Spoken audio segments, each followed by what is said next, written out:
That is the question. I say, are you ready to step into a level of resonance? That's why, as we build Resonance OS, we're building what we call the 1111, the resonant core who get to co-create and shape the future of humanity.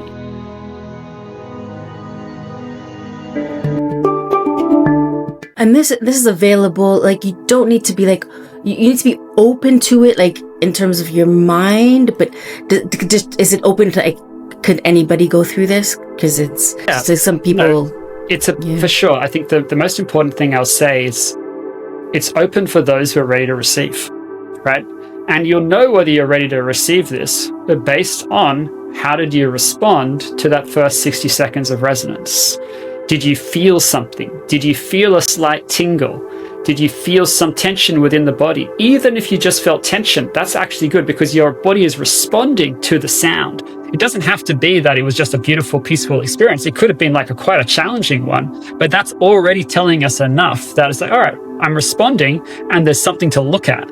You know, others, it's just like, whoa, like this experience of blissing out almost. But the depth of what you're ready to experience is really the only important component of what, are you ready to receive? That is the question. I say, are you ready to step into a level of resonance? That's why as we build as we build Resonance OS, we're building what we call the 1111, the resonant core who get to co-create and shape the future of humanity.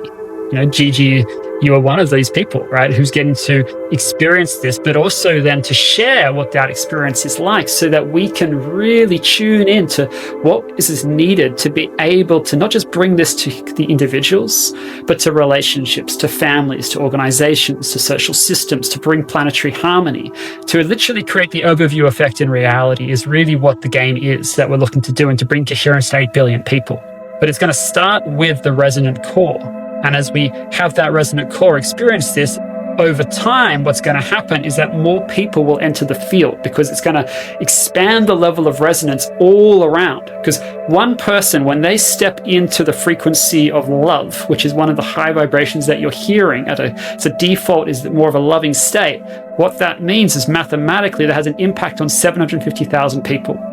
So if you have 10,900 odd people, based on the existing number of people we have on the planet, that's actually going to bring all of humanity into the frequency that's needed to bring unity consciousness.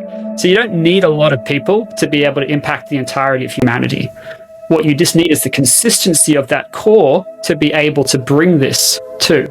And what this technology does is it removes any distortion within the field, and it brings only what is aligned to the surface. So anything which is not aligned, anything which you think, oh, this is what I want, but it's actually just what you thought you wanted, or it's based on proving or striving or any odd paradigm, that dissolves, and only what is true comes through. Through the frequency of love, of gratitude, through the higher frequencies. Right? Well, through all of it, to be honest, because the frequency of love is one dimension of it, but some people call me a spiritual plumber because it's like this removing of all the gunk which is within our system to be able to then come into that higher frequency. But for a lot of people, because the baseline frequency is at a more dense space, often around more the solar plexus, around the gut, around the root, you want to be able to hear these deeper, lower tones because they will actually be safer for them to experience, and they will also be more grounding, and they will create more space for them to experience what's already there. When you just go straight into the high, for some people, it's too piercingly high. It's almost like if you imagine like an animal who's like, oh, it's the sound of fireworks going off. And it's almost like, oh, it's too much, right? So it can be like that for some people. For others, it's like, oh my God, give me more of this, right? But for others, it's like, no, wait a second, I need to calibrate. So we're looking at how we can bring that level of calibration. We've built different kinds of transmissions, ones which are much more about just create that instant level of safety, more trust within your system, and create more, clarity of decision making. And then we go ones where it's like, literally, this is a soul remembrance journey. And across that 30 minutes, you're going to go into much more galactic spaces, or you're going to be able to access parts of yourself which you didn't know were ready to be accessed. So this is how we build the journey through working with those who are resonant, and then allowing those who are ready to keep their expansion just till they're ready to come into the field as well.